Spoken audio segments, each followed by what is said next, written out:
Frères et sœurs, voici le culte qui fait renaître en nous le désir et l'attente. Voici ce temps où Dieu nous précède, où il nous invite au calme et à l'écoute.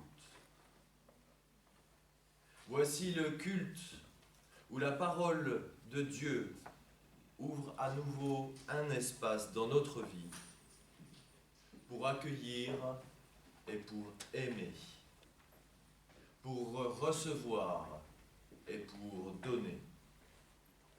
C'est le temps de la grâce, c'est le temps de la paix en Jésus-Christ ressuscité, lui qui est lumière dans nos obscurités. Chantons l'esprit de lumière.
Chantons et nous te rendons grâce, car malgré nos peines et nos fautes, au milieu de nos peines et de nos fautes, nous savons que tu es un Dieu que l'on ne peut qu'admirer, chanter et aimer en Jésus-Christ. Pour le monde si fragile, mais si beau, pour la vie si menacée, mais si belle, pour cet immense univers où s'épanouit ton royaume, nous te louons. Pour ce jour qui nous redit la résurrection, pour ton Église qui nous rassemble, nous te louons. Pour ton évangile, pour notre baptême, pour ta volonté de te servir, pour la promesse de ton éternité, nous te louons. Et parce que nous pouvons t'aimer et nous aimer sur cette terre, au nom de l'amour du Christ, en paix et avec joie, nous te louons et nous te célébrons avec le chant « Venez le célébrer » 21-15, c'est-à-dire à la page 246. Nous le chanterons 2 fois. Amen.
asseoir pour écouter les paroles d'alliance. Dieu dit, faisons l'homme à notre image, selon notre ressemblance, et qu'il domine sur les poissons de la mer, sur les oiseaux du ciel, sur le bétail, sur toute la terre, et sur tous les reptiles qui rampent sur la terre. Dieu créa l'homme à son image. Il le créa à l'image de Dieu. Il créa l'homme et la femme. Dieu les bénit et leur dit, soyez féconds, multipliez-vous, remplissez la terre et assujettisez-la. Dominez sur les poissons de la mer, sur les oiseaux du ciel, et sur tout animal qui se meut sur la terre. Et Dieu dit, voici, je vous donne toute herbe portant de la semence, et qui est à la surface de toute la terre, et tout arbre ayant en lui du fruit d'arbre et portant de la semence. Ce sera votre nourriture. Et à tout animal de la terre, et à tout oiseau du ciel, et à tout ce qui se meut sur la terre, ayant en soi un souffle de vie, je donne toute herbe pour nourriture. Et cela fut ainsi. Seigneur, du fond de ma misère, en ta pitié seul j'espère. Oh pardon, parle-moi Seigneur, ton serviteur écoute.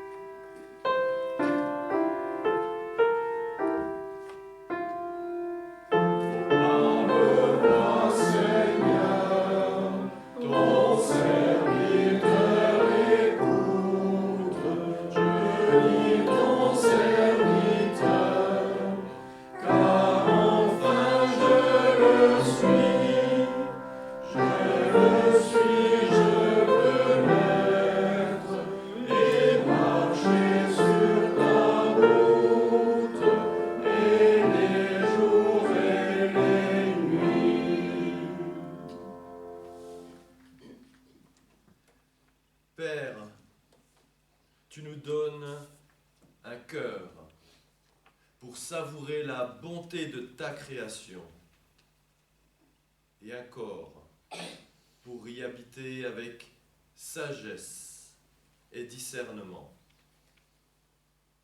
Notre vie pour user des occasions de donner et d'aimer, de produire et de partager. Tu nous donnes une faim pour ne point rêver d'immortalité, et ta vérité et ta justice pour nous dissuader du mensonge. Mais voilà que ce cœur, nous le gardons sec ou craintif. Ce corps, nous l'étouffons ou nous le maltraitons. Dans cette vie, nous convoitons ou nous regrettons. Pour le gâchis de ta création, Père, nous te demandons pardon. Ce pardon, donne-le-nous afin que nous trouvions la raison, nous qui sommes fous, et la paix, nous qui sommes agités, même et surtout dans la lutte, même et surtout dans la détresse. Viens, toi, viens qui renouvelle sans cesse les hommes, la terre et les cieux. Viens, viens me trouver et pardonne. Et nous chantons, Seigneur, du fond de ma misère.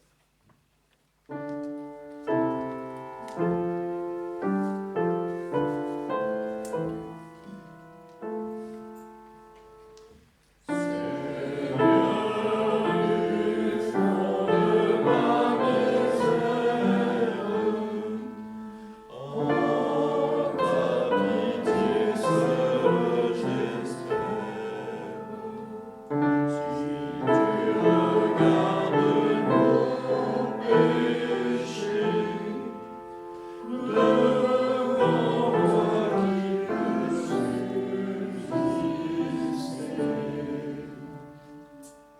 Pour l'annonce de la grâce, je vous invite à vous lever.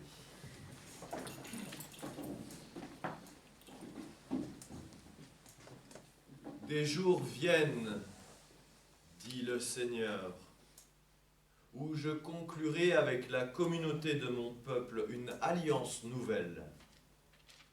Je répandrai sur vous une eau pure, et vous serez purifiés. De toutes vos compromissions, de toutes vos collusions, et de toutes vos idoles, je vous délivrerai. Je vous donnerai un cœur nouveau, et je mettrai en vous un souffle intact. J'ôterai le cœur pétrifié qui est dans votre poitrine, et je vous donnerai un cœur vif.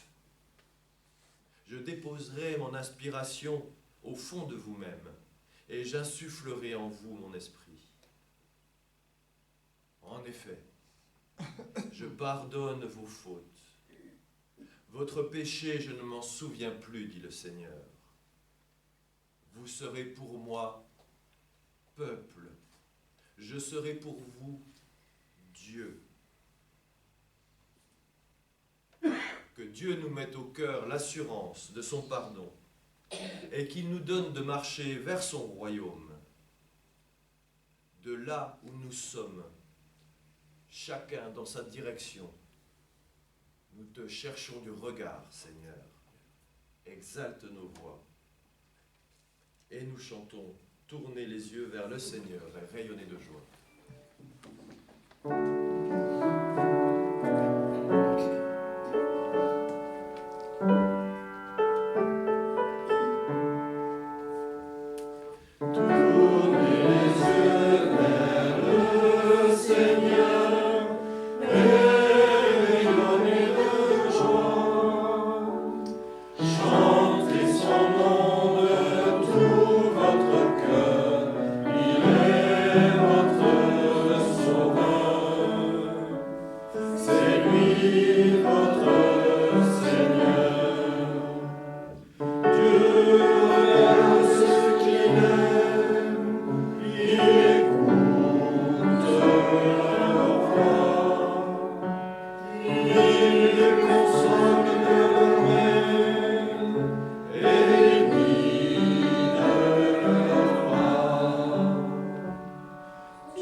À vous asseoir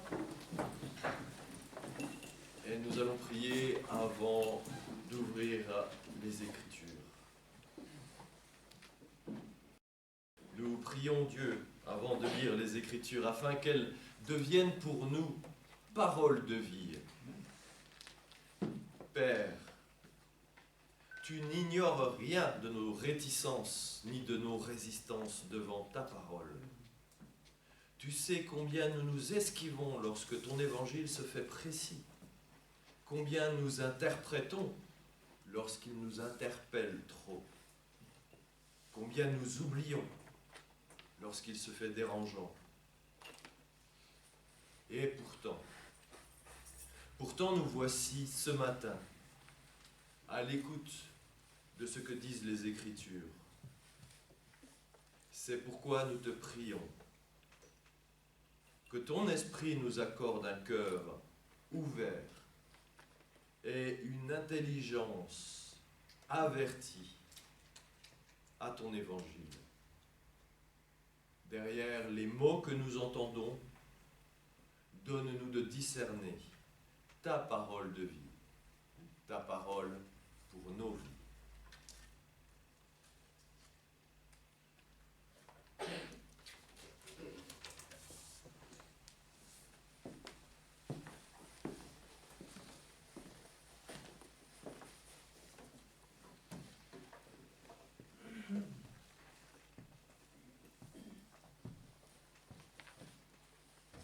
Bonjour et bon dimanche.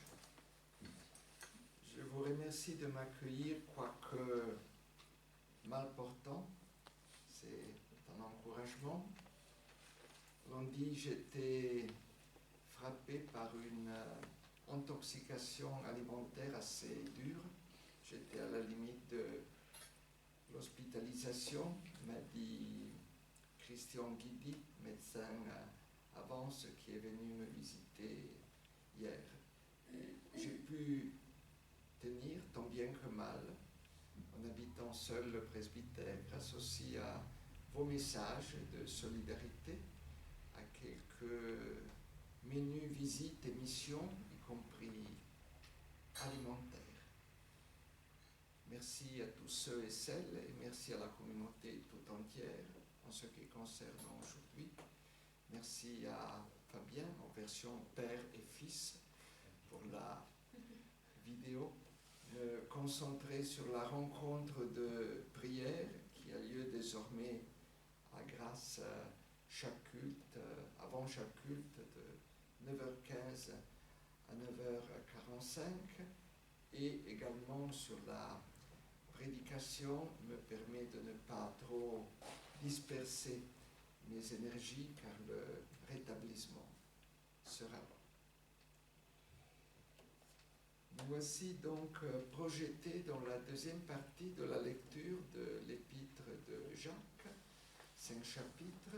Nous sommes aujourd'hui au 4e et comme toujours, au commencement, ça a l'air plutôt redoutable.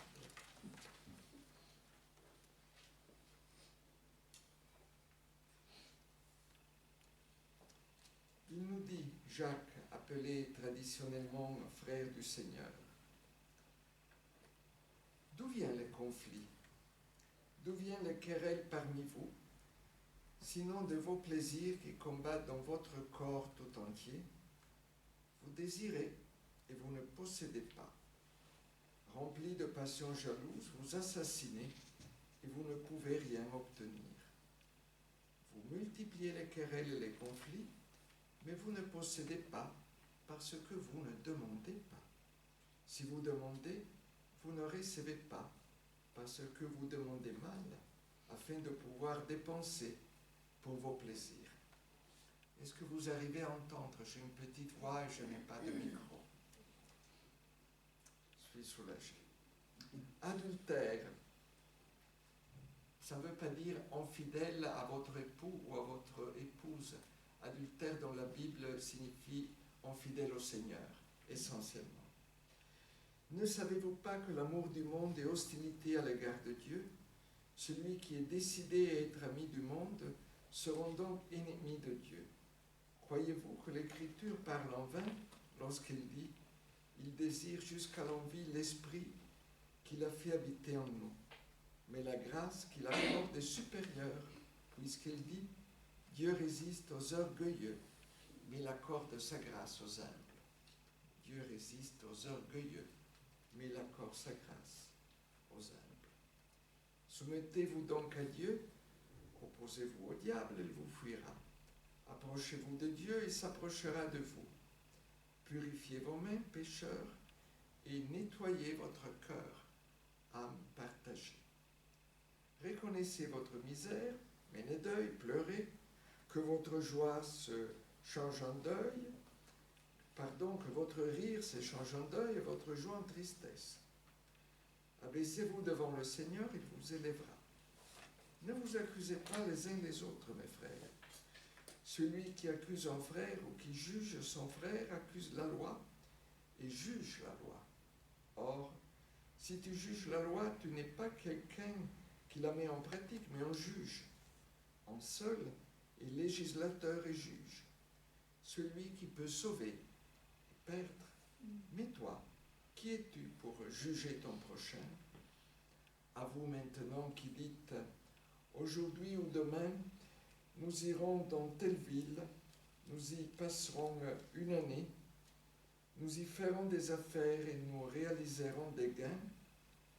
Vous qui ne savez pas ce que votre vie sera demain, vous êtes en effet une vapeur qui paraît pour un peu de temps et qui ensuite disparaît.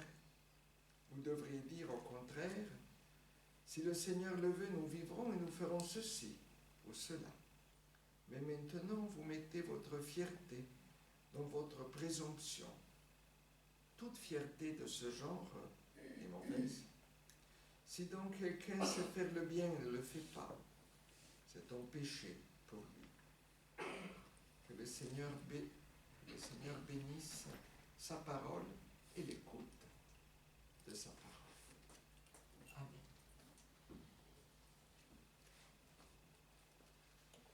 Amen.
Il y a juste une semaine,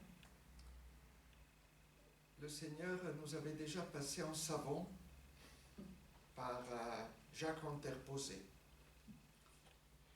Heureusement, à la fin de la lecture du chapitre 3, il y avait un verset d'une autre ténor, je le reprends, qui dit et qui dira « La sagesse d'en haut, elle, est d'abord pure, ensuite pacifique, conciliante, raisonnable, pleine de compassion et de bons fruits, sans parti pris, sans hypocrisie. Or, c'est la conclusion, le fruit de la justice est sémé dans la paix par les artisans de paix. Et nous avons cru, à raison, que la colère était passée et qu'on débouchait dans une vallée de paix, d'amour et de grâce. Mais par une sorte de douche écossaise, voici que ce matin, Jacques reprend. Vivement la fin de l'épître, ça sera pour la semaine prochaine. Il reprend et il nous engueule et il nous en veut. Il parle de nous collectivement, pas personnellement, ce qui peut soulager l'individu. Mais il parlait à des communautés chrétiennes constituées et nous sommes une communauté chrétienne constituée. J'étais frappé en préparant cette prédication par le fait qu'un verset,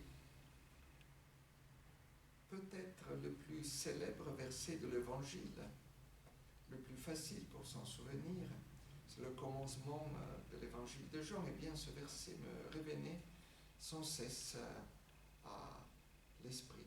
Ce verset dit « La parole s'est faite chair ». Et pourquoi elle me revenait à l'esprit? Mais simplement, je m'en suis aperçu au deuxième jour de la prédication, parce que la description qui nous est faite par Jacques intervertit les termes. Non pas la parole s'est faite chair, mais la chair s'est faite parole. Par chair, nous n'entendons pas dans la Bible les plaisirs de la chair, la sexualité et tout ce qui va avec. Nous avons tendance à le croire et c'est la faute, il faut bien appeler un chat, c'est la faute d'une tradition millénaire de l'Église qui a fait des obsessions régulièrement sur ce qu'on a pu appeler les plaisirs de la chair. Mais la chair, pour Paul, comme pour Jacques, et aussi en partie dans les évangiles, c'est en réalité la réalité de notre être sur notre terre. Être soumis à des passions, à des émotions, à des tensions, à des désirs, à des préférences. Voilà. On pourrait traduire notre humanité sans Dieu.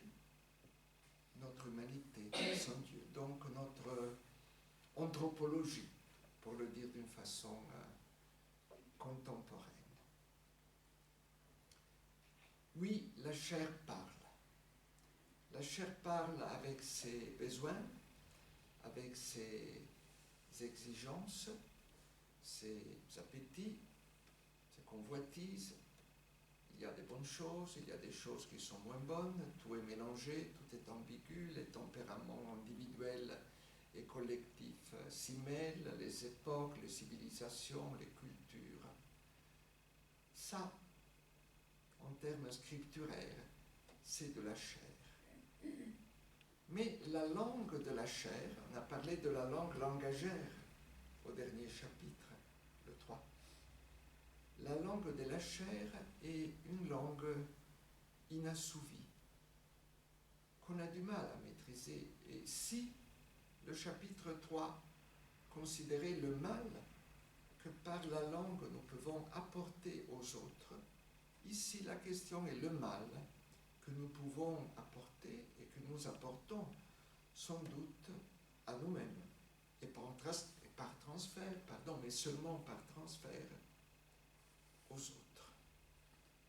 Le langage, en général, la théologie de Jacques sont des langages et des théologies diaconales. Il n'est pas systématique, il n'est pas dogmatique. Il essaie de rendre service pour qu'on n'ait pas trop de dégâts dans nos vies individuelles et collectives. Et il se concentre sur quelque chose qui est d'un côté l'âme partagée et de l'autre côté, les deux sont cités, l'âme sans partage. En général, nous considérons que le partage, c'est très bien, ce qui n'est pas faux. Mais une âme partageuse n'est pas une âme partagée, n'est pas une âme partageuse. une âme partagée et une âme fracturée, qui peut aller dans deux sens en même temps. C'est connu, je crois que chacun de nous, s'il s'interroge, se rend bien compte de quoi s'agit-il. Pour le dire d'une façon paulinienne, je fais le mal que je ne veux pas et je ne fais pas le bien que je voudrais. Il y a une littérature immense, chrétienne et non chrétienne, dans ce domaine. L'appel de Jacques est un appel pour que notre âme soit son partage, c'est-à-dire non pas intégriste, on le souhaite, mais intègre, non pas schizophrène. Le Seigneur, même dans la condition des pécheurs qui est la nôtre, arrive à orchestrer notre âme, à harmoniser notre âme, à lui donner un sens qui ne soit pas celui de deux directions opposées qui s'affrontent et qui se confrontent sans cesse. Et il y a également une expression, nous la retrouvons au verset 2, qui nous frappe. Nous serions remplis de passions jalouses. Encore une fois, on dirait le langage de l'amour, du sentiment, de l'érotisme. Et il y a aussi une image qui peut fausser notre interprétation parce que plein de fois dans les psaumes et surtout dans les prophètes, le Seigneur se présente comme quelqu'un qui nourrit et qui est nourri par une passion jalouse vers le peuple d'Israël. Dans ce cas, jalouse veut dire exclusivité. Et quand le Seigneur parle de passion jalouse, il parle du fait qu'il aime son peuple sans borne, sans limite et en toute exclusivité, pour ainsi dire. Pour faire de la sorte que ce peuple puisse grandir et inclure aussi les peuples qui n'en font pas partie. Donc c'est une jalousie inclusive également, si on veut, et pas seulement exclusive. Mais dans ce passage spécifique, la passion jalouse nous caractérise. Alors je me suis dit, mais comment pourrait-on rendre avec un lexique plus contemporain cette expression? Et je n'ai trouvé qu'un équivalent. Cet équivalent est addiction. La passion est une dépendance, la jalousie est une exclusivité. Quand Jacques nous parle de passion jalouse, de bon plaisir et de mauvais plaisir, il ne parle pas de sexualité, il parle d'une addiction ou d'une non-addiction. Les bons plaisirs, ce n'est pas des plaisirs vertueux, c'est des plaisirs qui ne mènent pas à la division intérieure, à la dépendance et à une guéguerre perpétuelle à l'intérieur de nous-mêmes, entre quelque chose qui nous pousse vers une chose et autre chose qui nous pousse vers autre chose. Je suis un enfant des années 70, vous me le pardonnerez. À l'époque, il y avait beaucoup de désirs, beaucoup de souhaits dans la jeunesse aussi. Ça peut vous paraître bizarre, mais j'ai été jeune. Et quelques décennies après, on voit des addictions. Des addictions du côté de la sexualité, pourquoi pas le porno, un genre qui se vend très bien. Il y a des addictions alimentaires. Il y a des addictions dans le domaine des jeux. Le jeu peut être un peu un plaisir et autrefois les addicts du jeu se casino de Monte-Carlo. C'était quand même une élite heureuse, malheureuse de nos jours. Tout le monde peut jouer dans un bureau à tabac. Les dépenses compulsives et les endettements qui s'en suivent également. Jacques nous dit « Soyez vigilants sur tout cela ». Il ne moralise pas. Il est là pour nous préserver. Il ressent notre fragilité générationnelle, individuelle, collective. Chacun a ses dépendances. Et il nous dit que la parole de Dieu est là. Il est toujours là pour nous aider. En argumentant, c'est un verset ancien, mais parfois la Bible cite la Bible, c'est le cas. Dieu résiste aux orgueilleux, mais il accorde sa grâce aux humbles. Il y a une variété infinie de péchés, mais l'orgueil, dissimulé ou non, en résume une grande quantité. Quelle forme prend l'orgueil la plus sournoise? C'est celle qui consiste à dire « je suis en contrôle ». Oui, j'ai un faible pour la beauté, mais je suis en contrôle. Oui, de temps à autre, je pointillé, mais je suis en contrôle.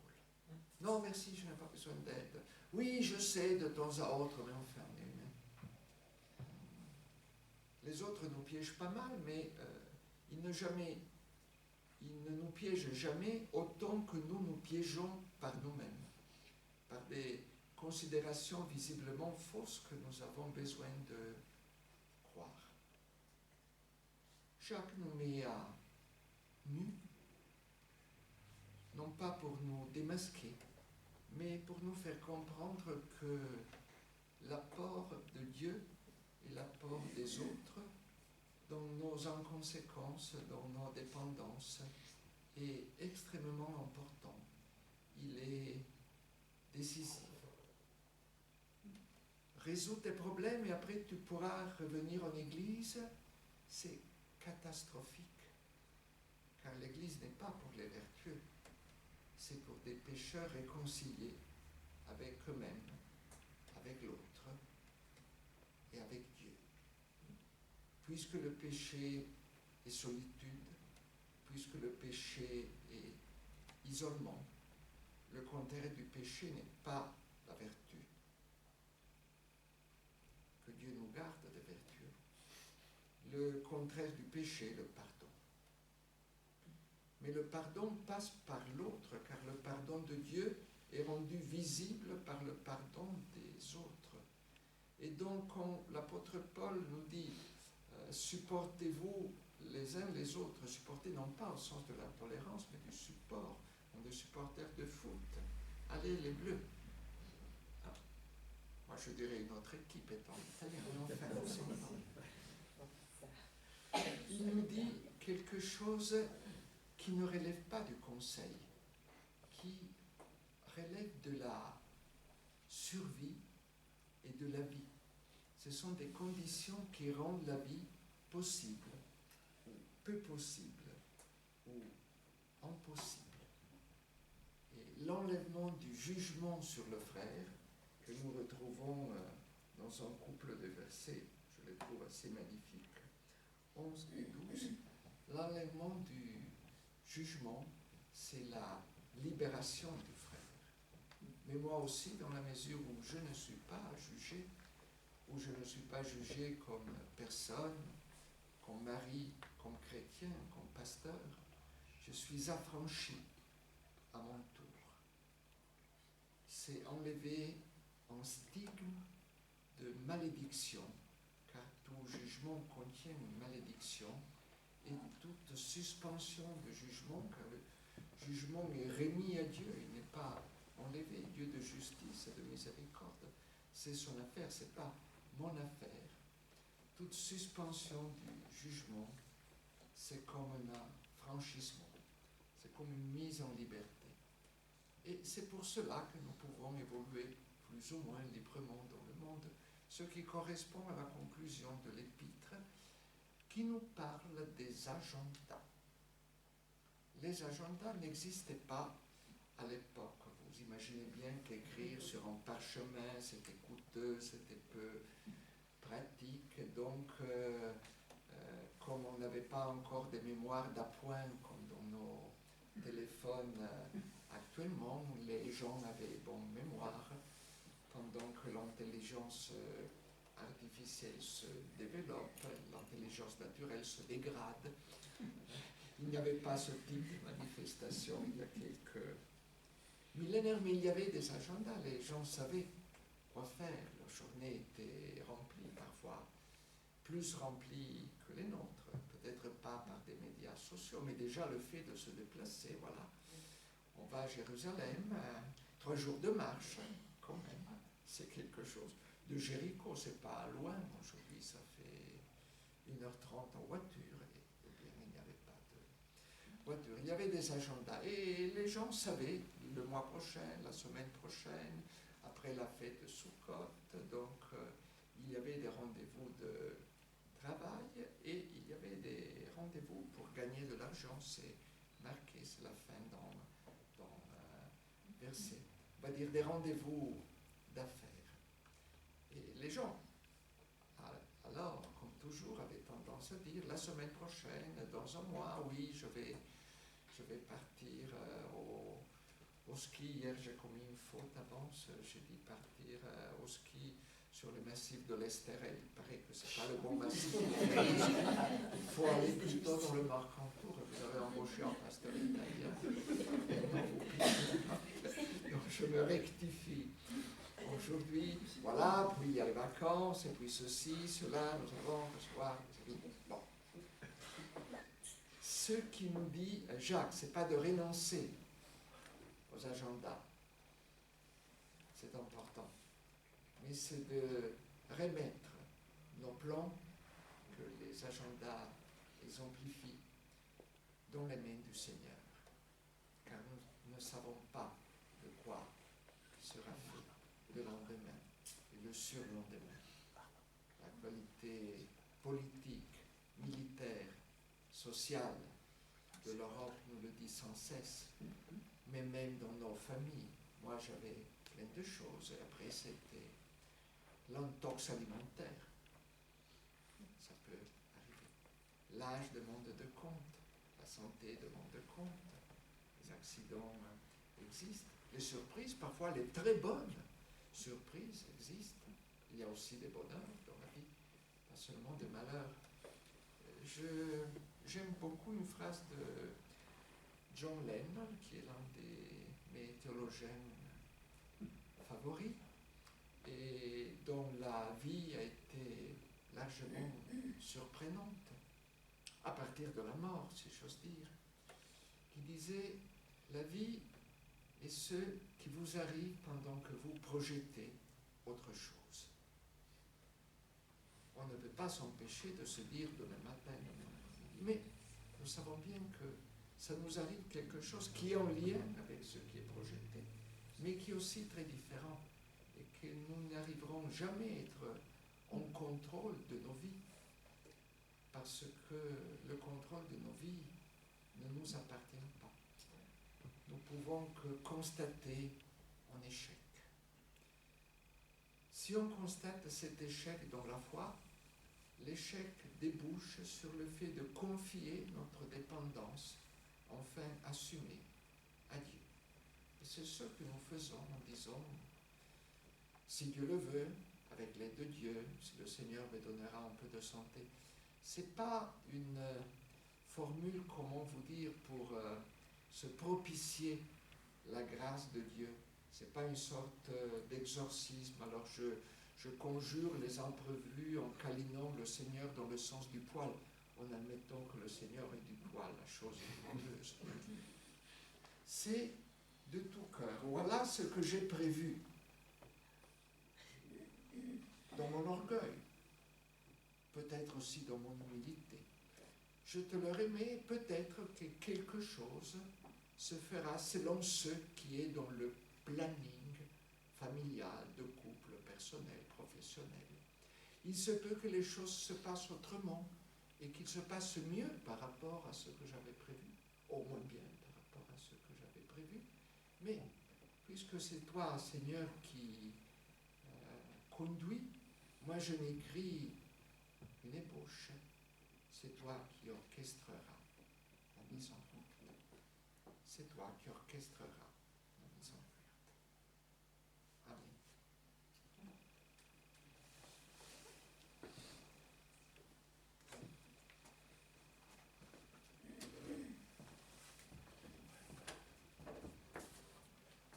Et nous nous levons. Un petit peu de musique. Bon, alors allons-y.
Et nous nous levons pour rendre gloire à Dieu notre Père avec le chant 62-79 à la page 3, les deux strophes.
Seigneur, notre Dieu, notre Père, tu règnes.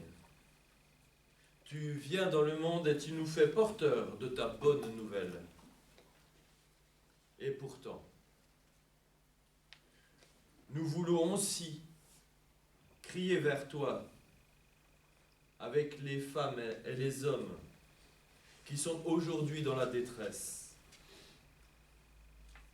Pour les prisonniers et les torturés, les persécutés de tous les pays, nous te prions, Seigneur, que ton règne vienne. pour les peuples victimes de la guerre, souffrant de faim, de misère, de blessures et de peurs, de décès et de violences, nous te prions, Seigneur, que ton règne vienne.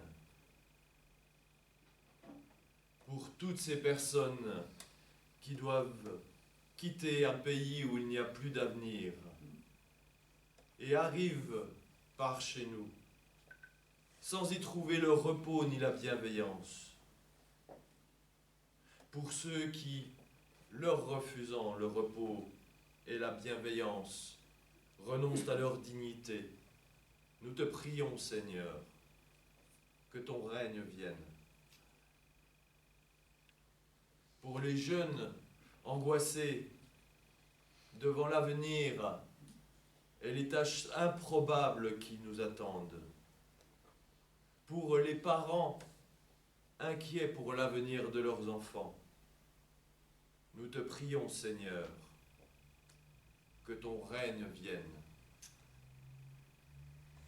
Pour les alcooliques et les toxicomanes, victimes du mensonge et de la trahison des autres, et qui se sentent irrémédiablement coupables d'eux-mêmes.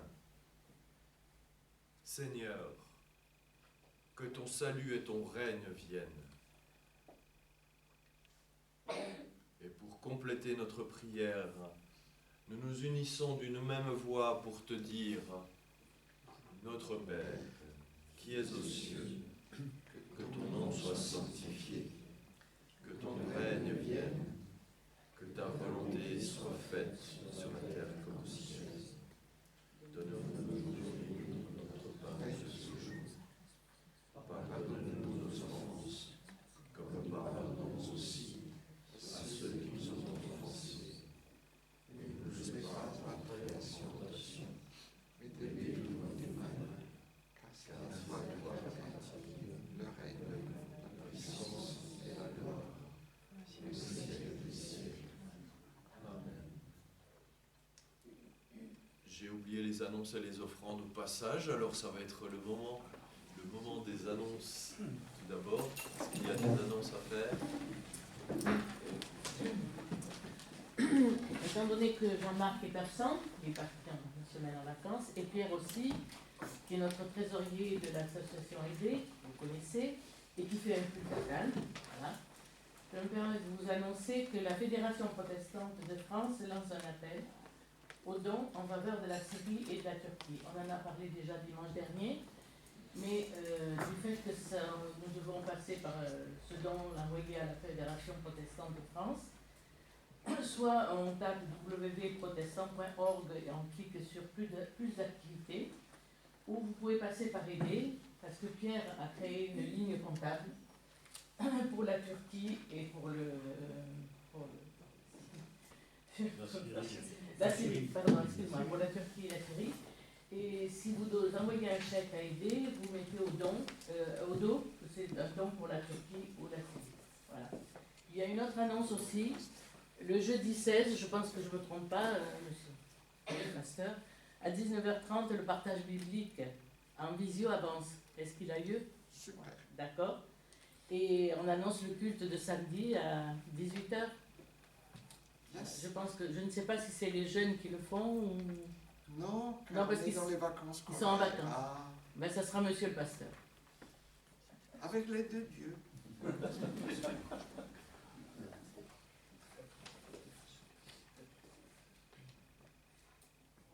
Il aura lieu ici. Oui. Le culte de samedi Merci. à 18h. Une toute petite information sur Porte Ouverte, enfin, au-delà des images qu'on a pu voir à la télé, il y a quand même bon nombre d'églises en Syrie, Oui. probablement en Turquie, qui ont ouvert leurs portes. Et au travers de ce drame, la grâce de Dieu se manifeste parce que les églises s'ouvrent, elles sont pleines. Il y a des images que j'ai retransmises d'ailleurs dans un bon nombre de boîtes mail, hein, où vous retrouvez des images et des gens qui viennent dans les églises et qui reçoivent de la nourriture, des vêtements, etc. Et Dieu le fait. oui, là, on peut le dire, concourir toutes choses ensemble, même les plus dramatiques, à sa gloire. La dernière annonce, comme d'habitude, c'est le mot du pasteur, un seul mot, mais sur lequel le pasteur brode un peu quand même. J'avais un mot à l'esprit, mais je me suis assis pour la première fois dans l'assemblée, pendant le culte. Encore merci Fabien, et j'étais fulguré par un objet, on va dire. Oui, un objet. En ce moment, Fabien est en train d'occulter, mais si jamais il se déplace. Voilà. Il s'appelle téléphone. Et imaginez-vous qu'il ne sert qu'à téléphoner. On ne peut pas faire autre chose avec. On ne peut pas envoyer des messages, on ne peut pas jouer, on ne peut pas voir des vidéos. Ça m'a fait des souvenirs, car quand j'étais petit à Turin, il était accroché au mur pour faire rapide, car après un moment, on avait envie de s'asseoir et donc on raccrochait. Et le fil était, on aurait dit, en câble pour un navire. Et la couleur était noire, toujours. Et dès qu'on appelait un peu à distance, pas dans la même ville, moi j'avais une tante à la campagne, on se faisait un devoir de parler fort, plus fort, pour que la voix puisse arriver jusqu'au destinataire. Et puis j'ai quelques souvenirs français, quelques sketchs, des mots particuliers, Francis XV, Agnières, pourquoi tu tousses, et ainsi de suite. Je peux essayer, je vais même essayer. Il n'y a pas de tonalité. Ce qui me permet de vous dire que le téléphone n'a pas été inventé par Bell. Il y a toujours une compagnie Bell aux États-Unis et au Canada, ni par Meucci, comme les Italiens le prétendent, mais Meucci était un savant génial, mais il avait omis de breveter son invention, chose qui lui a coûté cher. Le téléphone était inventé par le Seigneur Dieu, car téléphone veut dire je peux parler à distance, une distance supérieure à celle qui est impliquée par la portée de ma voix. Et s'il fallait trouver une version contemporaine de téléphone dans ce sens si particulier, je dirais prière.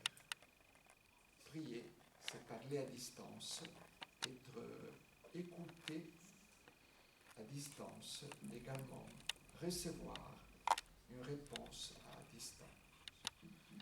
Je vous assure que le forfait est gratuit, que ça marche bien, que ça ne tombe pas en panne, que pour une fois Bouygues n'y est pour rien. Et j'ajoute que j'y ai pensé parce que pour le deuxième dimanche de suite, un petit moment, halte, groupe de prière, s'est mis en place et sera encore en place chaque fois que le culte est à la chapelle Victoria ou à la salle Argeste. C'est également le cas avance de 9h15 à 9h45. On va dire que là, c'est des appels collectifs, mais la gratuité demeure et ne s'arrête pas après 3 mois, je vous l'assure. Merci.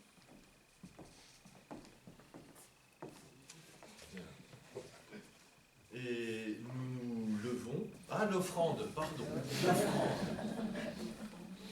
Décidément, j'oublie un peu les contingences.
4306 à la page 641. Mon Dieu, mon Père, écoute-moi. 641.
Voici le repas que nos mains ont préparé, mais c'est le Seigneur qui nous invite. Voici la table que nous avons dressée, mais c'est lui qui nous accueille.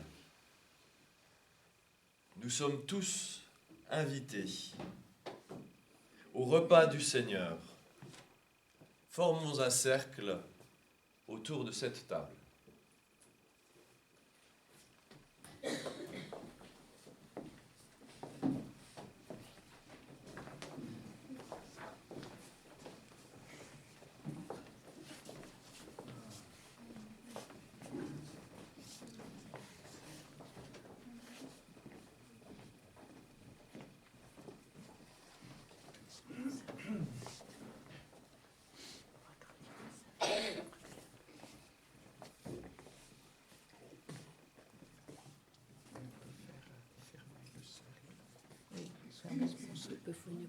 Si vous pouvez vous rapprocher peut-être un tout petit peu. Devant. Oui, carrément devant.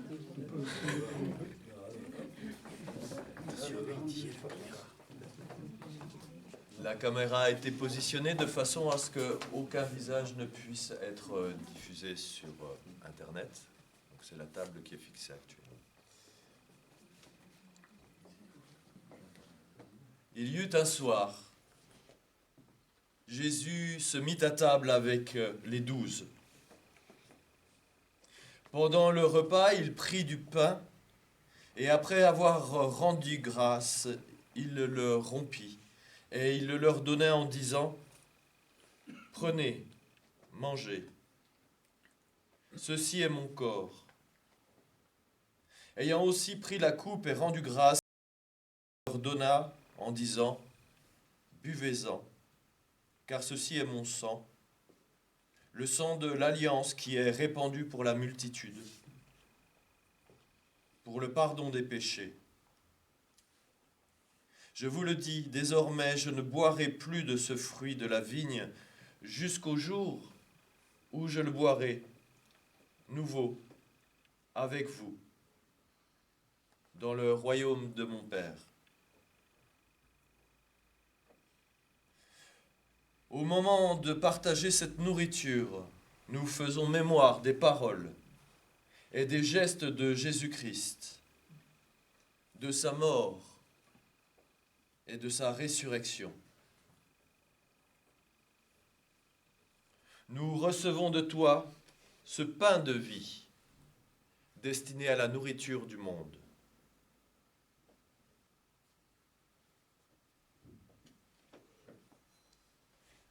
Nous recevons de toi la coupe d'alliance que nous offre ton Père pour la joie du monde. Tu nous rassembles et tu nous unis dans le partage plus fort que tout.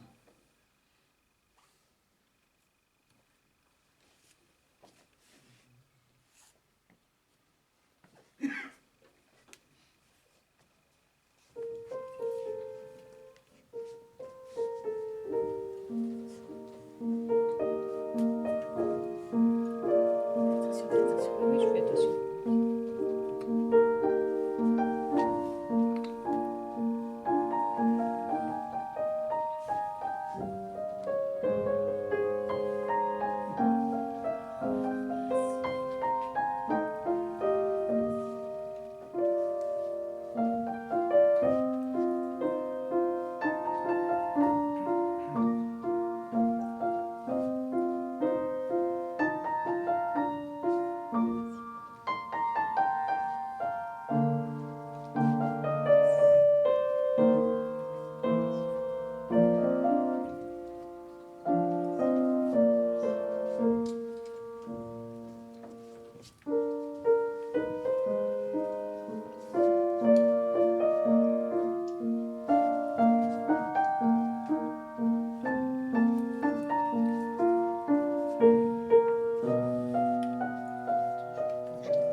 Seigneur, tu m'as toujours donné le pain du lendemain.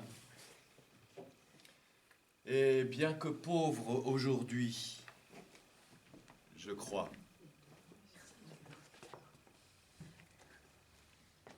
Seigneur, tu m'as toujours donné la force du lendemain. Et bien que faible aujourd'hui, je crois. Seigneur, tu m'as toujours donné la paix dans le sommeil, et bien qu'angoissé aujourd'hui, je crois. Tu m'as toujours soutenu dans l'épreuve, et bien que dans l'épreuve aujourd'hui, je crois. Tu m'as toujours tracé la route du lendemain, et bien qu'elle soit cachée aujourd'hui, je crois. Tu as toujours éclairé mes ténèbres, et bien que sans lumière, aujourd'hui je crois. Tu m'as toujours parlé quand l'heure était propice, et malgré tes silences, aujourd'hui je crois. Oui, pour celui qui goûte ta parole, tu fais toutes choses nouvelles. Et ta parole résonne dans les cieux.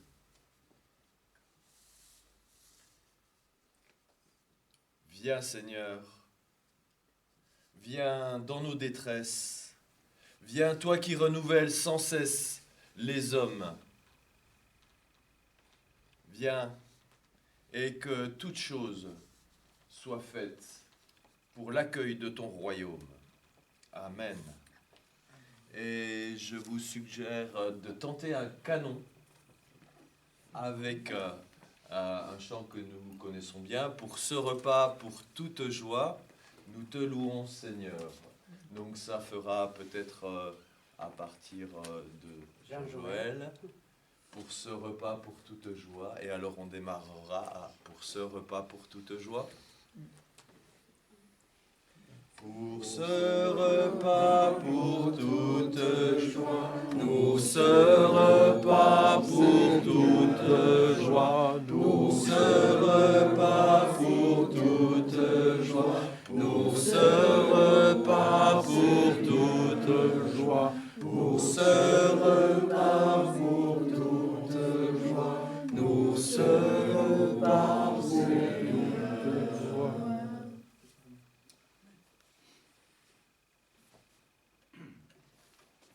Nous voici rassasiés de pain, de vin et de paroles.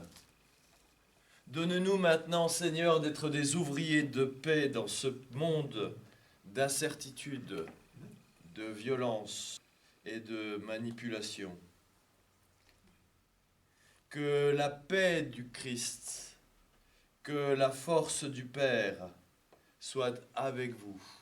Recevez la bénédiction par le Saint-Esprit, par le Fils, par le Père, et que la force de Dieu vous accompagne pour chaque jour de votre vie, aujourd'hui, demain et pour l'éternité des éternités.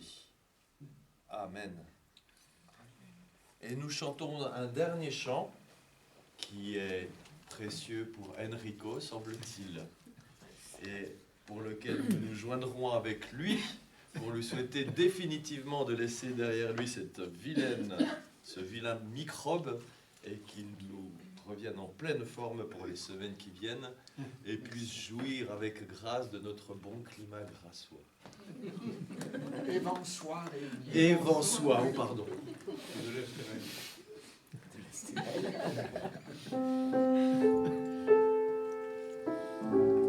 Que la grâce de Dieu